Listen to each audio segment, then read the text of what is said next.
विजु जनता दल पक्षर नुआ रूप में विजु स्वास्थ्य कल्याण योजना एवं विजु स्वास्थ्य Kalyan Yojana smart health card उपर सचेतन कार्यक्रम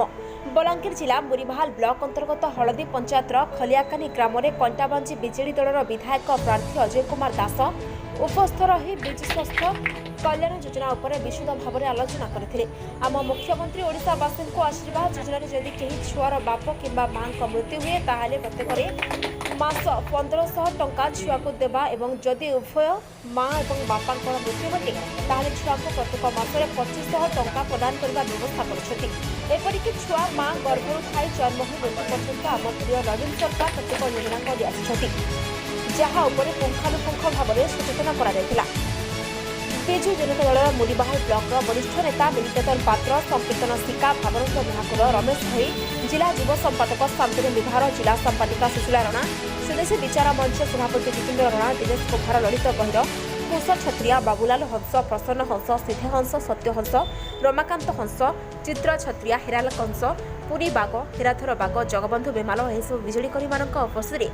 विजु स्वास्थ्य योजना सचेतनता कार्यक्रम में अंशग्रहण करते। मुरीबाहाल प्रेमानंद तांडीक रिपोर्ट प्राइम न्यूज ओडिशा। प्रिय मुख्यमंत्री नवीन पट्टनायक ओडिशार जनसाधारण लगी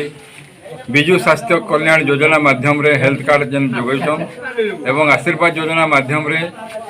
ओडिशार कौनसी शिशु अनाथ नहीं रहन बोली जेन आशीर्वाद योजना करिछन से विषय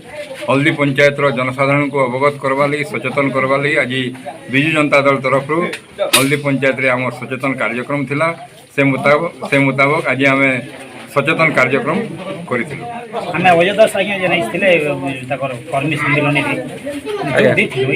आज्ञा आरो एति गोटे भल जिनिस गोटे से उद्घाटन कले बेला मते फोन करथिले आज्ञा राइथिनु हमें जे हमर स्वास्थ्य कल्याण योजना आज्ञा इटा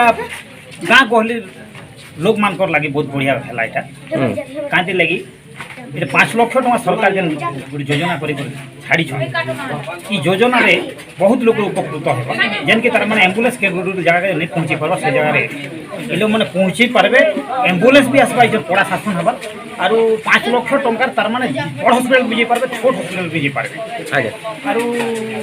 एनआरडीएस रे काम करूथिबा लोग खोटिखा लोग माने बहुत किछि परिस्थिति जीवन यापन करूछन मान को लाग बहुत बढ़िया काम पे हला इटा नवीन सरकार लाग हम खुशी रे स्वागत कर आगे आपण विषय काना कहबे आगे मोर ना दिनेश कुमार स्वदेशी विचार मंच संपादक और नवीन पट्टनायक एवं जेन विजु स्वास्थ्य कल्याण योजना आरंभ कर इन आम अंचल गरीब दुखी बहुत उपकृत हेबे बोले मोर आशा आटा गोटे बहुत बड़ पदक्षेप आम नवीन सरकार नहीं था इटा जदि कार्यकारी है बहुत बढ़िया। बहुत बहुत धन्यवाद।